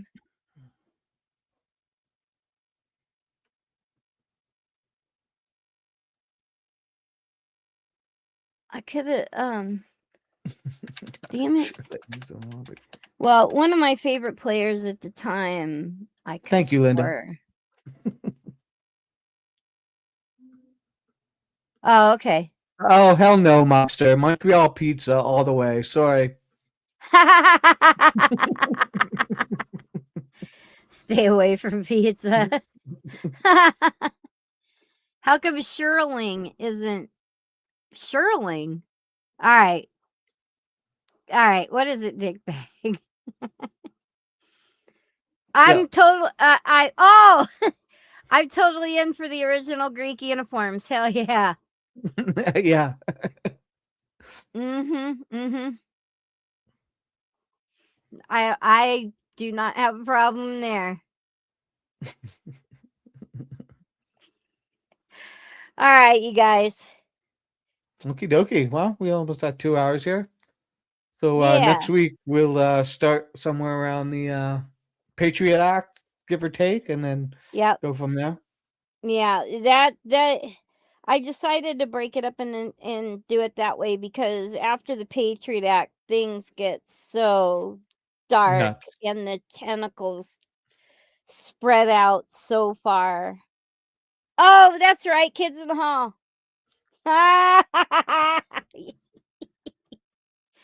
Yep, there you go. So, and stop fucking with the start time. We decided to do this because the show was getting into dinner prep time, and right now, I'm pretty sick, you guys. Not gonna lie about that. I'm going in on Tuesday for a liver ultrasound and more blood work. But I'm not doing good. So, just having the energy to do the show, with all the research that I try and do, because I want to make sure it's right. It takes a lot out of me, and Yeah. Well, I'm in so much pain right now. I haven't been sleeping well. That sucks. Thank you, Statham's. But as Mystery Subset Theater mentioned last week, Dan Marino, I did not know. I have the same thing he does, and he was diagnosed back in 2007. Yeah. Damn it, Mugger. Thank you, Mrs. Mugger. I appreciate that. I'm not going to get good news, but at least I'm going to have news that I know what to do with. Yeah. Because when I had to stop bending over even, because whenever I bend over, I would damage my liver just enough it starts to bleed. So I've had internal bleeding. I'm very anemic right now. Don't tell boat driver. Oh, that's right, because he's gonna make a big deal out of it. You know, I tell you guys right now, I do feel slightly emotional about it, but at the same time, life's still got to go on, and I still have to be here. Exactly. And also too, I am not one of these people to, yeah, it is a big deal, and what's bad enough is I've caused my own internal bleeding enough. I know how to stop it, and I love you too, man. I've been Mugger was very instrumental in my my desire and my success in meeting him online, because he and another buddy came and wiped out my 10-person raid twice before we were able to get into the raid. We had to basically try and get as close to the door as of the raid as we could before they killed us, because then we could res our characters inside and they couldn't get to us once we were in. And it was so effective, I couldn't help but be impressed. So Nice. back in the early days of Warcraft, they didn't have like the authenticators and stuff, so you could give your login information. And a guy that was on their side, on the Alliance side, I played Horde, gave me his login information so I could talk to them. And I finally got a hold of one of the guys in their guild, and I'm like, please, I gotta meet these guys. They thought it was like some kind of a trap or something, but I gave them They thought you were yeah, we used a voice program called Ventrilo at the time, so they gave me my vent information, and they did come in. And I was like, oh my God, how did you guys do that? Yeah, that's 'Cause cool. I love that. I was still new enough in the game that I didn't understand how badly myself and my guild sucked. Yeah. So it wasn't hard for these two exceptional players to wipe out my 10 mediocre and sucky players. Yeah. I understand that concept now. But anyway, this has been this has been oh God, Mugger. That was BC. 2008? 2007? Oh yeah. Yeah, 2007, 2008 when we all started playing. So it's been almost 20 years that we've known each other online through awesome. gaming and stuff. And Mac, of course, was also a poor victim. Yeah. Yeah, Mac was a victim as well. So he's been playing pretty much within that same year, actually. So Mac just as long. So yeah, I've got this wonderful little community of people that I communicate with, and I let them know sometimes when I'm feeling down. Usually on Saturdays, except for recently, just because of scheduling and whatnot, I was learning how to play 7 Days to Die. Oh yeah. And it's the UI for me is very difficult. But I've been giving it the shot. And now, as sick as I've been, it's taken so much energy from me that I'm gonna log in and play some Warcraft tonight, but I haven't been on the last few nights because I just got exhausted with the research I was doing. And I don't want to make this sound like I've been doing all this research and I'm not going to bed till 4:00. Nothing like that. I go to bed by 10 o'clock at night. I have to. But it's I'm a not lot of work. It's a lot of work though. So Yeah. Well, because I want to get it right. If I'm gonna, I mean, giving my opinion is one thing, but if I'm passing on information I'm learning, I want to make sure it's accurate. depends which magical mystical land you're talking about. I'm not in World of Warcraft. No, read the rest of it. Spider Dog, are you in the magical mystical land of Canada? Oh, am I in? Yeah, I am. Yeah, yes, I am. No, dickbag, I cannot play video games with Todd because Todd would treat the video games just like he does his live chat, being on a live chat. He's a bad actor. Yeah, Calvin does a bear shit in the woods.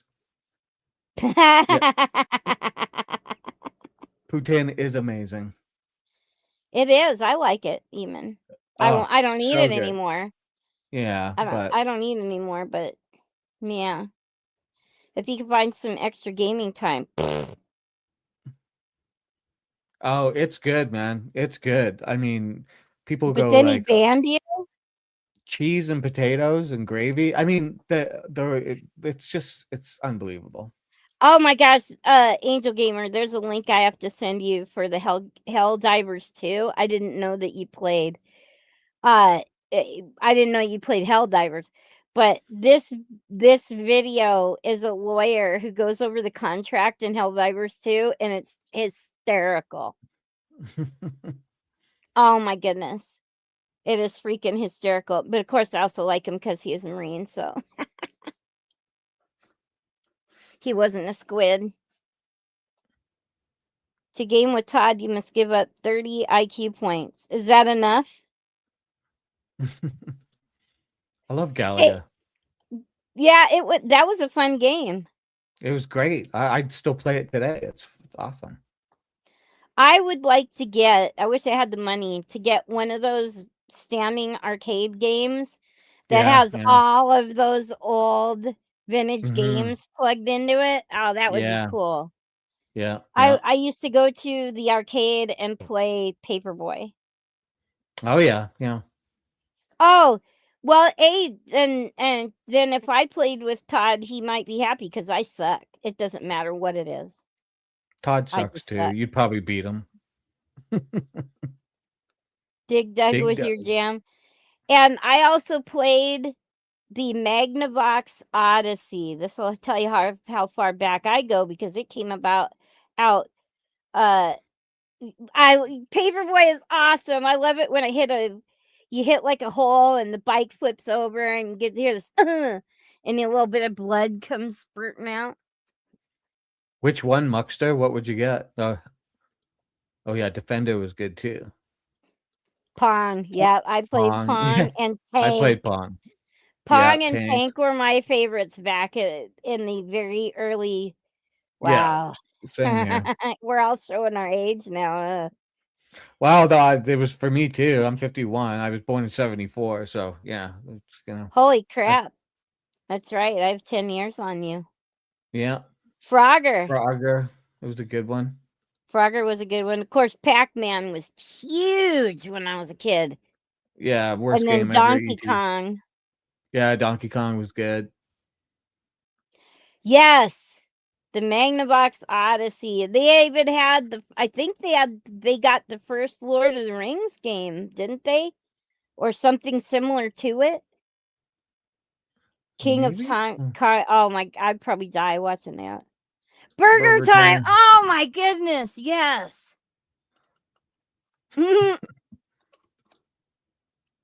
Wow. Oh yeah, it's a good documentary. What's his face? I'll I have know to his watch that. name.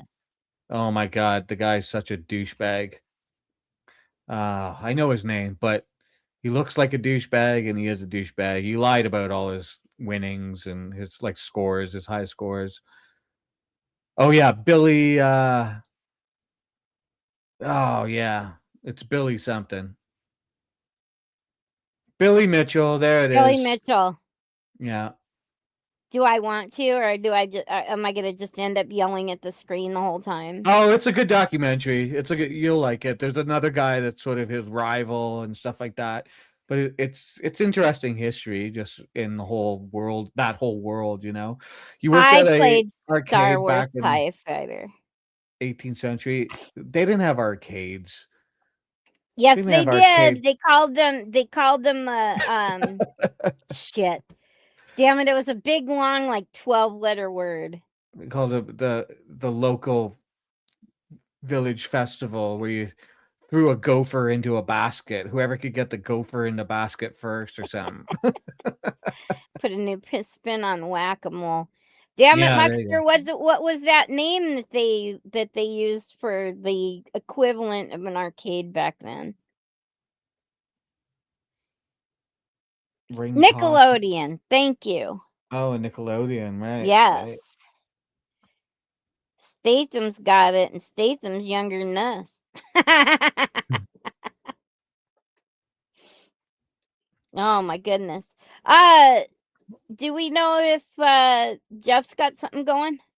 I'm not sure. I am not sure at all. But check your YouTube later on. He'll probably be on. Your Maybe. Discord if you're still a member. Dickbag, you got anything coming up? I'll probably be on this week or something like that. I don't know. Muckster tomorrow. Muckster at 4 o'clock Oh yes. MST. 4 o'clock our time. I'm not sure whatever that is Eastern for him, but he's on tomorrow night. Open panel. Maybe I'll go bug him. Maybe you will, and maybe you won't. Hopefully. Dun, dun, dun, where are you? There you are. Hopefully we will. I will remember, but then again, it's gonna be the night before my appointment. So Right. working on music. I want to hear. I want to hear.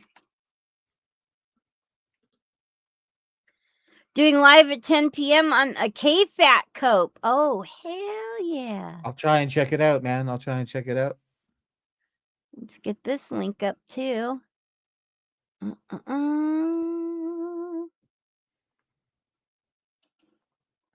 Oh, not crap balls. There we go.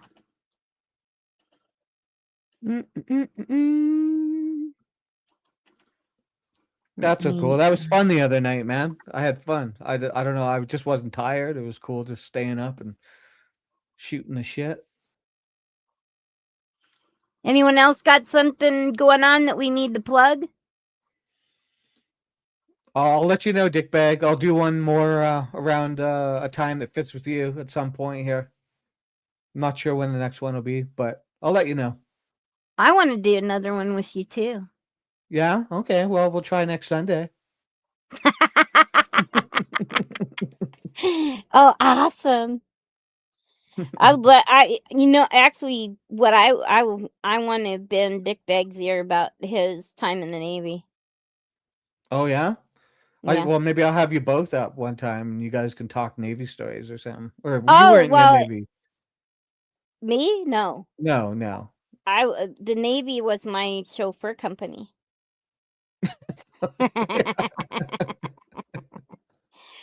Bugger's starting a podcast about his love of boobs. Hey, there we go.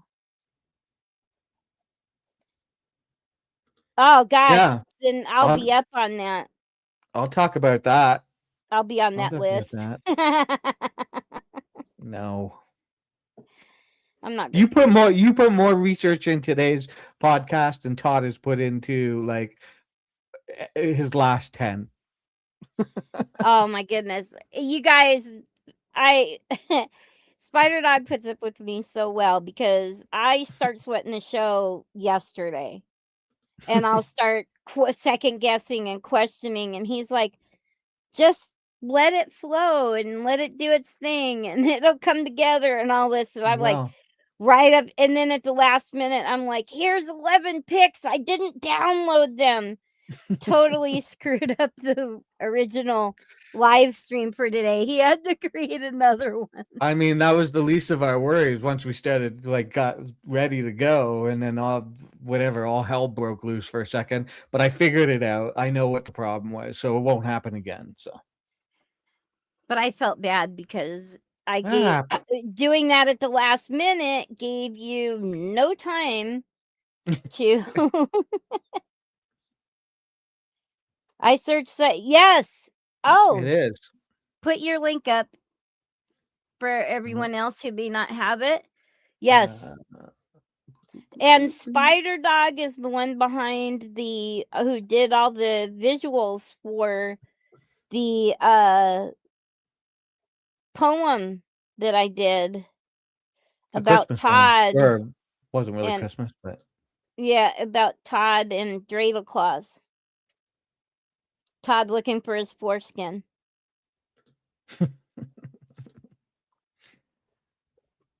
So and that poem came to me in like, I don't know, 15 minutes. Just beep. Yep. Toot toot.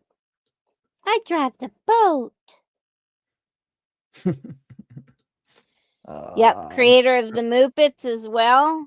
And for those who don't know, the Muppets are his take on certain YouTube personalities. And yeah, we'll just leave it there. You need to Yep. watch it. The I'm the plain cookies were. Yeah. Yes, I said dreidel claws.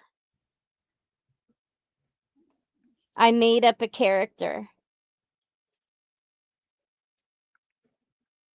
He's a super Jew. There you go. There's Spider Dog's web house. There we go. We got it up. Yeah. Okay. Absolutely. So, Okay.